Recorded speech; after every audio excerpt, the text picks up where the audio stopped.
I guess what we have to ask ourselves is, plants are plants, they're not businesses. So some of this, we just have to say, well, where and how does it apply? And certainly in business, we're out to gain market share, aren't we? I mean, we're out to grow, we're out to sell, of course, but all of that leads to either gaining or losing ground, because we're also in a competitive landscape, and so we've got to be smarter and stronger and faster and more clever than the other businesses, or we're not going to be around. We're not going to survive. We'll lose ground until we have none. So I think the analogy here is that when plants gain ground, when they gain territory, I think that's analogous to us gaining territory in our markets. So you see plants like, trees are plants as well. So you see oaks and sequoia trees and so forth, some of the big trees being used as metaphors for growth, particularly in the venture capital world, But if you look at, let's say, the distribution of a sequoia tree, they're magnificent. You can drive through the trunk of one of them. They're huge, but they don't spread anywhere. They don't gain ground. Hi, friends. Welcome to the Sales Enablement Podcast. I'm your host, Andy Paul. That was Stu Heinecke. Stu's the creator of Contact Marketing. He's a Wall Street Journal cartoonist and the author of a very clever new book titled How to Grow Your Business Like a Weed, a Complete Strategy for Unstoppable Growth. And in our conversation today, Stu and I are talking about why your business needs to be like a weed. You know, like the hardy, resilient bits of green growing in the cracks of a sidewalk. Or, as Stu shares, in the median of an interstate highway. We explore the characteristics of a weed that make it such a good model for growth. We dig into the 6 elements of the weed mindset, growing like a weed mindset, as well as we get into the weed's growth process. And then talk about why weeds have an unfair competitive advantage and what you can do to learn from that to develop your own unfair competitive advantage in your business. Now, we get into all this and much, much more, but before we get to Stu, I want to remind you to subscribe to this podcast, wherever you listen to it. And I also want to remind you to check out my latest book, Sell Without Selling Out. It's a modern human-centric framework for increasing your win rates and shortening decision cycles without using the salesy behaviors that buyers hate. So it's available everywhere you shop for books, online and in stores. All right, let's jump into it. Stu, welcome back to the show. My gosh, what a pleasure to join you, Andy. The pleasure's all mine. Pleasure's all mine. So, what is this? I think your third time, on the show. I think it's 2 or 3 times at least. Yeah. Okay.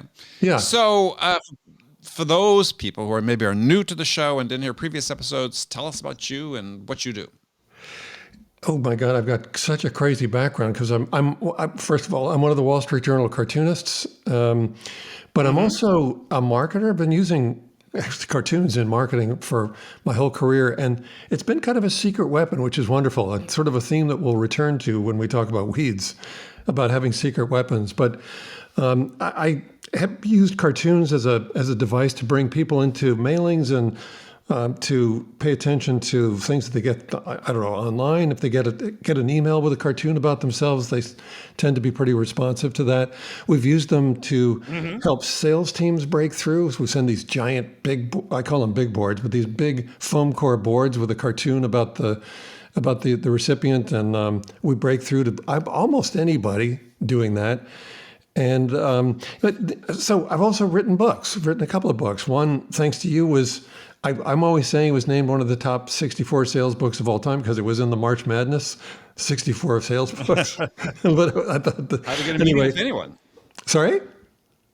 Yeah, How to Get a Meeting with Anyone. Oh, yeah, that's right. How to Get a Meeting with Anyone. And that book is done, not only is it done well out in the world, but it's changed people's lives, which is really, you write books too. We that's what we want to do. We want to put something out there that makes a difference in the world to people's lives. And it has changed their results, caused people to break through to people that they should never be able to reach, or I suppose they think they might never be able to reach, but they actually are able to do. It's kind of like a superpower to be able to reach anyone. And that's what Yeah. that book gave everyone. It was pretty cool. And so then, on to the next book, and that one is launching shortly. Yeah, title of the book is How to Grow Your Business Like a Weed, a complete strategy for unstoppable growth. So I'm curious, what sparked the idea for this book? Well, I was driving down the Santa Monica Freeway. I used to live in LA, so I was driving down the Santa Monica Freeway. I guess when traffic used to move, because I think it's my perception is that it doesn't move much anymore. But we were rushing along 60 miles an hour or so, and in the middle of the freeway, in that 40-foot wide or so concrete median, there was this dandelion growing out of a crack in the concrete, and it just, in that split second, it just impressed me like crazy, because I was thinking, well, first of all, look at it. This looks happy. It's just bouncing around in the smoggy turbulence, but it has those happy yellow flowers and those happy seed pods that blow. I mean, that we like to blow on as kids, and Right. but the seeds are flying around, and it just, it was just running its process out of a crack in the concrete. And I just thought, it's making its living right there. It doesn't look like it's depressed that it ended up there instead of like at the beach, maybe. It was just like we might get, but it just was running its process. And I just thought it was amazing. Also, just, it was significant that there were no apple trees growing out of those cracks in the concrete. There were no petunias or really any other polite plant. It's only weeds that could pull that off. And so that got me thinking, my God, what are weeds all about? And I guess ultimately, do they have a model for growth? And if they do, is it one that we can apply to our businesses? And I just, as I sped past, I thought, my God, I hope I live up to that, just what that weed is up to, because just the example that it was setting. And that's kind of what the book is about. It's about that example that weeds set for us. And they do, in fact, have a growth model that we can apply to our businesses. And it's been happening for my business, actually, just as I've been writing the book. It changes the way you approach what you're doing. Well, how has it changed things for you? So, I mean, what is that process that you've adopted? Though I imagine you probably were embodying some of that beforehand, though. Well, some of it, but the thing was that as humans, there's a few things. One of them is, as humans, we're taught to become self-reliant, I guess would be the best way to put it. So you go to school. In fact, it might start with that first game of musical chairs that we played, maybe in kindergarten or something, and you're left without a chair, and you realize, whoa, I better perk up. I better pay attention here and be a lot more proactive. And so in kindergarten, I got to step up my game. Yeah, that's it. That's when the game starts. It tells us this is a competitive world, and if you're going to compete, you need to be you need to be competent and self-reliant. And so then we go to school. You're encouraged to go to school, get good grades, get into a good college, you get great grades. Maybe you go on to graduate school, or maybe not. But eventually, you get a great job. But the thing is, all of that is one-to-one leverage. You can't scale jobs. You can't have 1,000 jobs. So you can't scale anything that way. In fact, actually, one-to-one leverage, though it's ingrained in our being, is something that actually prevents us from scaling. And so one of the things I notice is that I'm toiling away at one-to-one leverage all the time. You've seen the big boards that I use to help sales teams break through, and because I think I sent you one. I think you have one. So those are actually essentially prototyped every time we put one out. So I'm deeply involved in producing the output files and producing the actual pieces, and there's nothing mass produced about it. So that's kind of cool in a way. But if you want to scale something, it's the exact opposite approach you should be taking. So that's now becoming productized and will be available on a much broader basis. So that's just one of many things that I just turn around and realize, oh my gosh, what am I doing? I'm just doing this all wrong.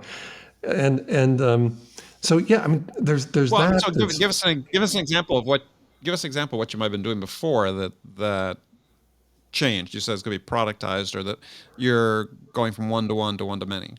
Well, one to one to many. So I mean, ultimately, my whole focus has shifted on how do I make big boards and other things. I'm creating contact devices around the book actually, so the book can be used as a contact campaign for sales teams to break through. And in all of this, I'm saying, well, wait a minute. Instead of how do I produce this each one almost by hand? Instead of doing that, how do I pull myself out of the deliverable stream? I shouldn't be in the middle of it. I'm the bottleneck when that happens. And so how do I pull myself out of that? And the way to pull myself out of that is to productize what these are. And productize just that whole stream of contact campaigns. And so that leads me to another thing, which is another aspect of this, which is, again, not to toil by yourself, but to create networks and create teams around what you're doing. So create multi-channel leverage. And so actually the reason I sent you the big board was to suggest that we might team up. And so here's the wonderful thing. I bring a device that can help your sales clients perhaps, help the team break through. But at the same time, I'm reaching out to someone who is very prominent in the sales world. I'm talking about you, very prominent in the sales world, who has access to clients that I don't have. So we need to do those kinds of things in our businesses. And the more we do that, that sort of falls under a couple of areas, but one is a vine strategy in the weeds model, which is, what do vines do but climb up on the things that are nearby, and by doing that, they end up, they end up reaching and really occupying the crown of the tree that they've climbed, or maybe they're up on top of a building or a fence or something, but they're always borrowing the infrastructure of others to gain dominant access to rain and sunshine. And the rain and sunshine here is sales and growth. So Right. But the thing is, it's symbiotic. So again, don't mean to harp on this. I'm not trying to sell you right now during the podcast, but if we were to team up with big boards, I'd be bringing a device thus you'd be bringing a device that would help your clients' sales teams break through probably a lot more than they do. And that helps them. That gives them that superpower we talked about a moment ago to be able to get a meeting with virtually anyone. So that's a great benefit all around. And those are the kinds of things we need to be building out. But there are a bunch more. I mean, just putting the big boards out into bigger sales channels is totally different from me selling it all myself, which is what I'm doing. And Sure. All of that is, if you find yourself doing that and you're working with, let's say, a handful of high-touch clients, you're not really scaling. And that's the issue. Sure. So, I mean, for some people, not scaling is fine, though, right? I mean, For some, yeah, that's true. But I guess you'll find that if that's true, and if you're they used to say the chief bottle washer and everything else in the business, well, when you take a vacation, what happens to your business? Like, you can't take a vacation when you're ill, when you're out, when you're just traveling, because you have to travel sometimes, your business stops. Essentially, it stops operating for a little.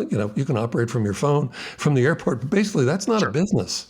So that just works absolutely against scaling what you're doing. And I think that there needs to be at least a certain amount of scale to what we do, so that we have those abilities to the continuity of the business when you're not in, for example. Right. Or if you're occupied with other priorities, but you also have to produce the thing that your company produces, well, that's just sort of a fundamental conflict that you don't really need to have. I mean, there's a certain amount of scale that we all need to build into our businesses.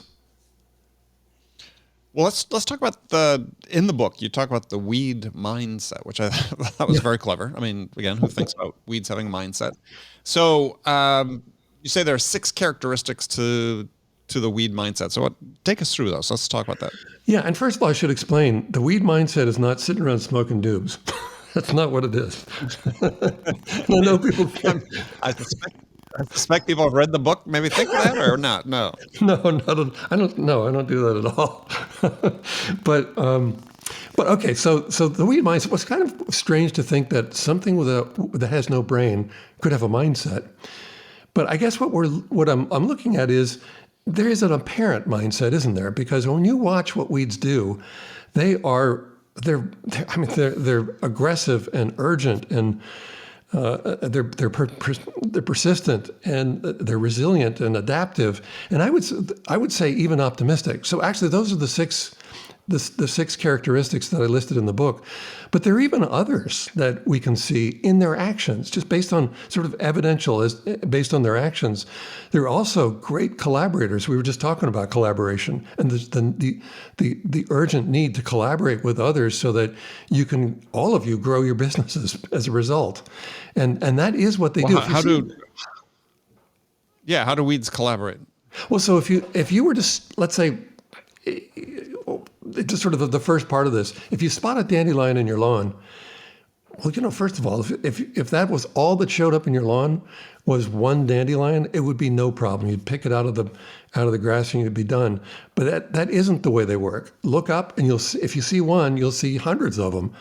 And suddenly that's a force, and you're never getting rid of them. Or let's say it's going to be very, very difficult to get rid of them. Each one of those plants puts out 15,000 seeds. And so, they're planting thousands and thousands of, or really hundreds of thousands of seeds, or new plants are going to be coming. And so it's through their numbers and through their collaboration that they gain unbeatable strength. And I think that's really wonderful for, I don't know, a few things for our day and age right now. We're so divided by politics, and we really shouldn't be. We should find ways to work through that. That politics divide us. They don't unite us. They don't end up producing anything except a logjam. Nothing happens. But more usefully, within companies, we have cultures that we want to cultivate. And that whole mindset of, look, we gain a lot more if we collaborate than if we don't, is really a useful message. Maybe one of the most useful messages from weeds, that if you collaborate, if you're part of a team, if you are part of a network, you end up achieving a lot more. Does that make sense? Mm-hmm. Yeah, no, absolutely. I mean, I'm just thinking in terms of collaboration is at the heart of sales, really. I mean, you talk about, this is, I think, part that most sellers don't really think about, is the fact that when you're selling something, that you actually have to collaborate with the buyer in order to have an order be the result, right? Something you do with the buyer, not something you do to the buyer. So the collaboration is really an essential way of scaling. You talk about weeds being aggressive. What's the value of what you call fearsome aggression? I mean, how would you characterize that in a sales context? Well, there's another dimension to weeds, which is that they all run a process, and that process has been around they've been around for millions of years. So that process is really well honed, but it's also a living process. So when these weeds encounter some sort of existential threat, they evolve around it, but their evolution and their actions are all driven by process, which is just programmed into their DNA. So they're almost like a computer in a way. They have these instructions, this process, and they run it. They just run it as though it's programming. They don't have to be trained, in other words. It doesn't have to be explained. They don't have to consult a manual or watch videos or anything like what we have to do to get in line. They're already in line. So their aggression comes in the form of running that process with just almost in a stealthy kind of way, because you look at weeds at any given moment, they're not even moving. They don't, like there's nothing. It looks like there's nothing happening, but in fact, what's happening is they're very, very aggressively running their process, so that while you don't see it, it's growing, it's expanding, and and maybe one of the ways that does that, the dandelion is probably the best example of a weed that we can use, because everyone knows what a dandelion is. That we've seen them, we've all seen them. They're everywhere, and dandelions do something really interesting. When at springtime, when you see all the other plants coming out, they'll go through the budding and then flowering cycle and then seeding, and that's it. That's it for the year. Mm-hmm. But dandelions do that probably weekly.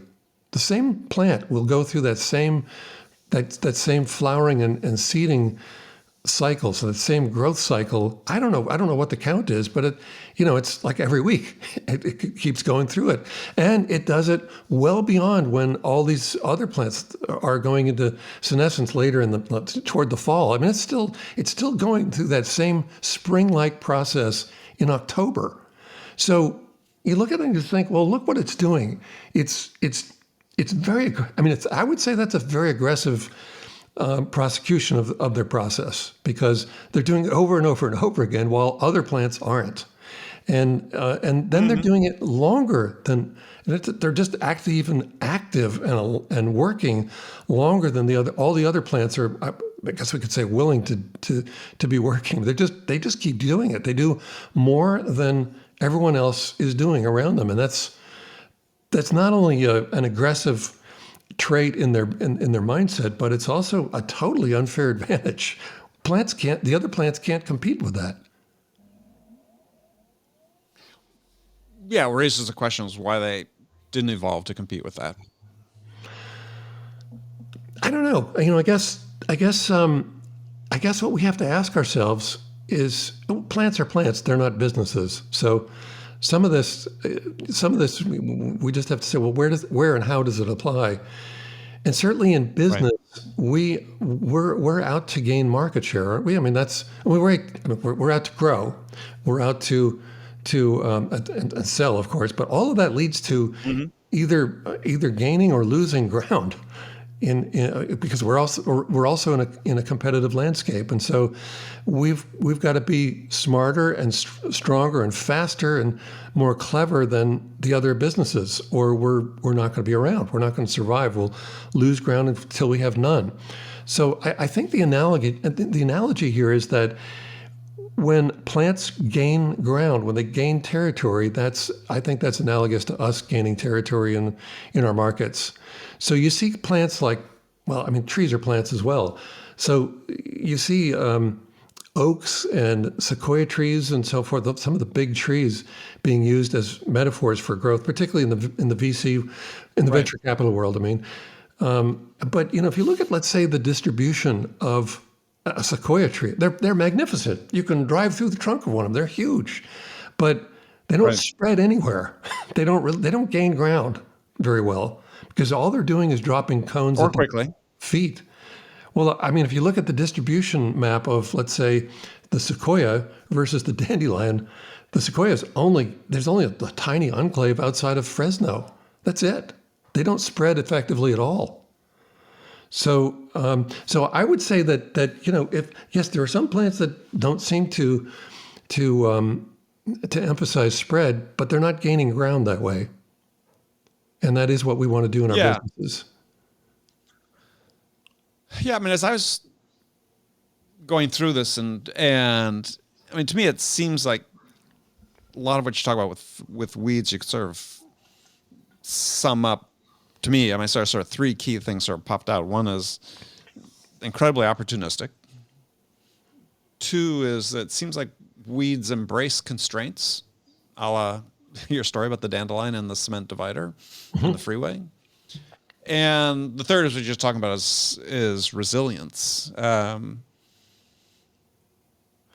I think those are great lessons. I think for business and for sellers is that, yeah, gosh, salespeople always want more leads and more demand being generated, but sometimes when you have constraints, you have to become more creative. And I can't put through my career through startups that had no resources for the most part.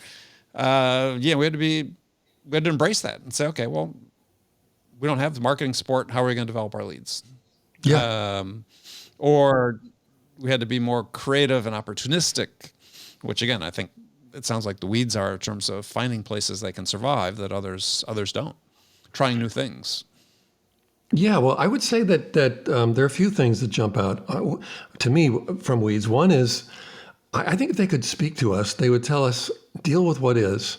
And we don't have brains like you do, so we therefore lack emotions. We have none. And it seems to us, as we watch you, your emotions get in your way constantly. So first thing that they would tell us is just drop all that and deal with what is. What a hard thing to do, though. It's tough, Right. because we get scared. There's talk of recession coming soon, and so that scares people and worries people, and it causes them to freeze. They stop doing the things that they need to be doing, and it sort of becomes self-fulfilling. I would say also weeds. This is a big part of it. Weeds never do anything without an unfair advantage, which is why, when I drove by that crack in the concrete on the Santa Monica Freeway, I might have. I mean, it's a sight we see everywhere. Dandelions growing out of cracks in concrete. They do it all the time. Sure. Sure. On the one hand, it's not unusual at all, and on the other hand, it's miraculous, because you just think, what did it take for it to get there and do that? I mean, there were 6 lanes of traffic going either direction, and it's just roaring tires and just a sea of impossibility there for plants to take root. But dandelions have that unfair advantage in those seeds that fly around and probe every possible opportunity to take root, which is totally unlike what the sequoia tree does. That's why there are no sequoias, thankfully, growing out of those cracks in the concrete. But they just have this.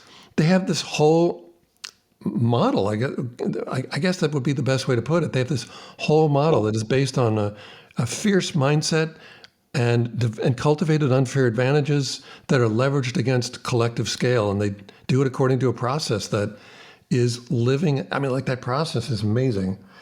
It's living, yet it's ancient. Yeah.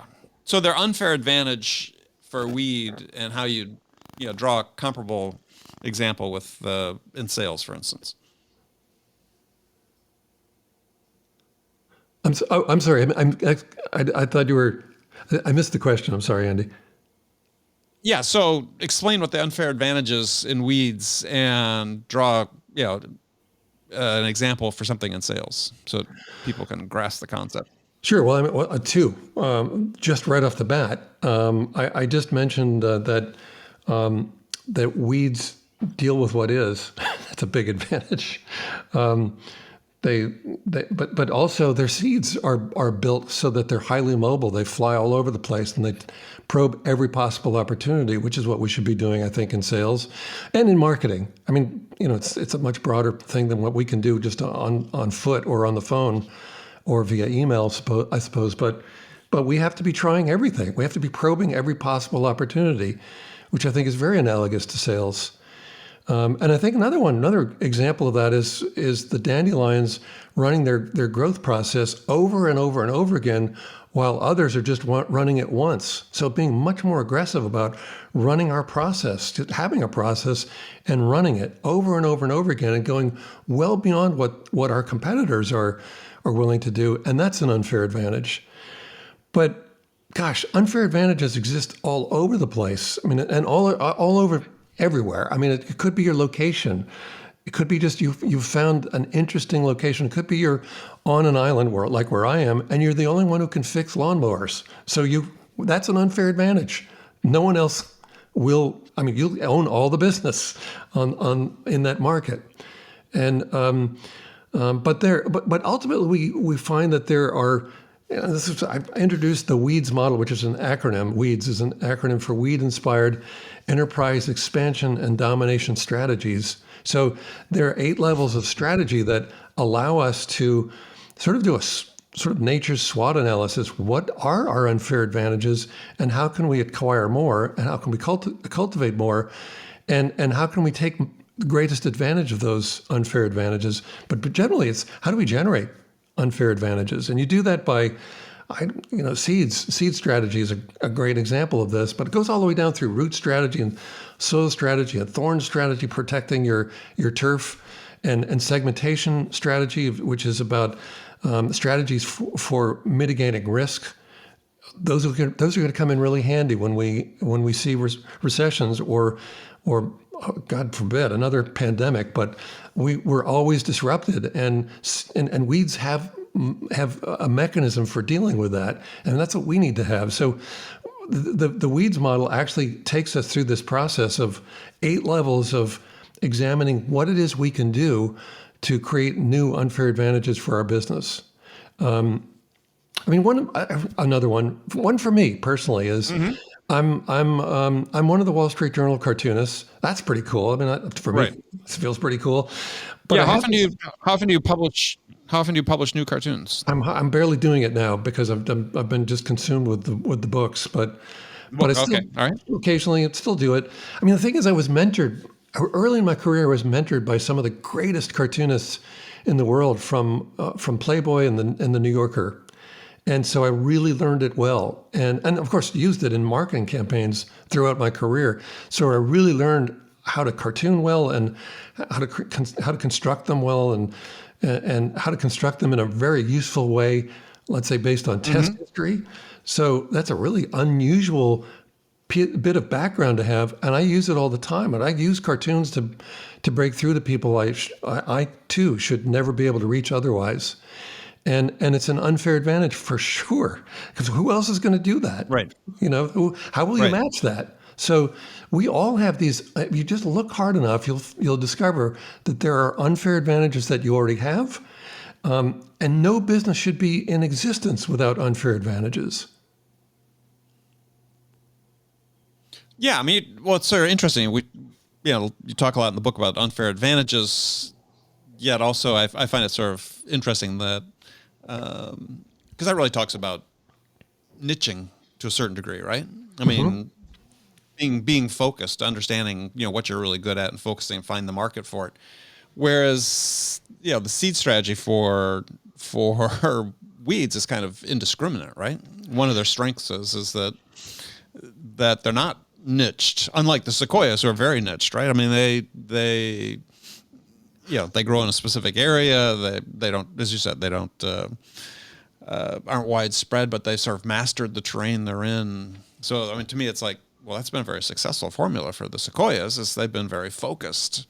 And hey, they live for hundreds of years as opposed to dandelions that expire quickly. Well, the dandelions they live 5 to 10 years, so they're not living thousands of years like a sequoia. Yeah. But they've been around for a million. Trust me, tens of millions of years. So. Oh yeah, so I'm sure. they live in a different form. I think. Yeah, weeds are like the plant version of the cockroach. The world comes to the end. You might think There'll that be cockroaches and weeds.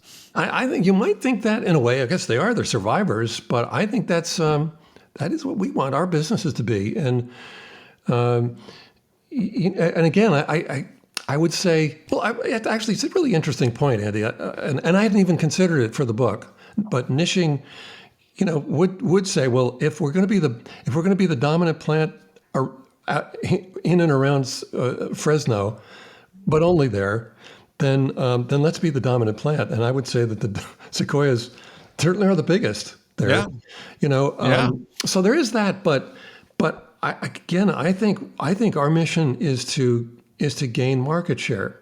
So I'm thinking the territory is directly analogous to market share. So whatever market you're in, whether it's niched or much broader, how much of it are you capturing? I mean, I think that's what we're all toiling toward is capturing more and more of it, and that is growth, or capturing maybe new markets. Let's new products, new markets, different markets, but we're always trying to gain new ground. So.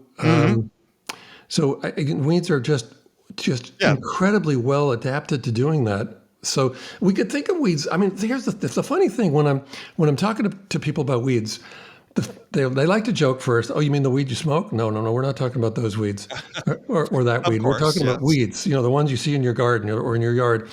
And then they say, but aren't they just pests? Kind of like the cockroach thing, but aren't they just kind of pests? And I'm saying, then usually saying, well, okay, so then why do you think they're pests? Why do you think of them? What's going on? What's the basis of that judgment? And it's, well, I can't get rid of them. I can't deal with them. Well, I can't. They're too strong. They're very strong and aggressive and resilient and invasive. And I have a hard time controlling them in my little patch of ground on Earth. And so then you say, well, okay, are those traits something that you'd like to incorporate into your business? And I would say, well, I certainly would. I would say most of us would. We want our businesses to be weed-like. We want people to be saying, or I should say our competitors to be saying, God, you just can't stamp them out. They just keep coming. That is what we need to be, or who we need to be in business. Yeah, no, I love it. I mean, and I think to your credit, you're the only one I know who could have come up with this. So It is kind of like a gag in a way, too, I suppose. Well, I don't know if it's a gag. I just think it's very clever. I mean, it's just, so much of what you do. And if people haven't had a chance to read either of your first two books, How to Get a Meeting with Anyone, and what's the second one? Is Get the Meeting Now? That's true. Yeah. Then let's Get the Meeting. Yeah. So this is the third published book. Yeah. Yeah. And Get the Meeting was this beautifully designed field guide for everything you talk about, the contact campaigns you talked about, and How to Get a Meeting with Anyone, which, again, highly recommend both those books as well, because just so much creativity and detail in it. So, all right. Well, Stu, so if people want to connect with you or learn more about the book, what's the best way to do that? Well, you can visit my author site. Love to have you do that. And there's an opportunity to come in and sign up for my email list, and then you get the first 2 chapters of the book free. So please do stop by there. Also, there's some really cool merchandise. I'm wearing it. Of course, you can't see it, but I'm wearing a T-shirt that has a dandelion, beautiful botanical rendering of a dandelion, but it's actually an insignia for Chief Weed Officer. So it's a Chief Weed Officer T-shirt. So I think a lot of people don't want that swag. Yes, I think that's what's going to sell more than the book, actually. But so that's on the site as well. There's a possibility that, yeah. And then otherwise, connect with me on LinkedIn and just mention that you listen to this podcast and that you listen to Andy's podcast, and then I'm happy to connect there too. Perfect. All right. Well, Tim. Stu, I'm sorry. I don't know how I got Tim. Stu, thank you so much. You're so welcome. Wow. Andy, you could tell we're recording this on a holiday, because I'm like, not my usual, We can do take 2 if you want. Yeah. Well, we'll have you come back. We'll talk about it. So, all right, Stu, thank you so much. Thank you so much, Andy. What a great pleasure. Okay, friends, that's it for this episode. First of all, I want to thank you for taking the time to listen. As always, I'm so grateful for your support of the show. And I want to thank our guest, Stu Heinecke, for sharing his insights with us today. If you enjoyed this episode, please subscribe to this podcast, Sales Enablement with Andy Paul, on iTunes, Spotify, or wherever you listen to podcasts. As always, thank you so much for investing your time with me today. Until next time, I'm your host, Andy Paul. Good selling, everyone.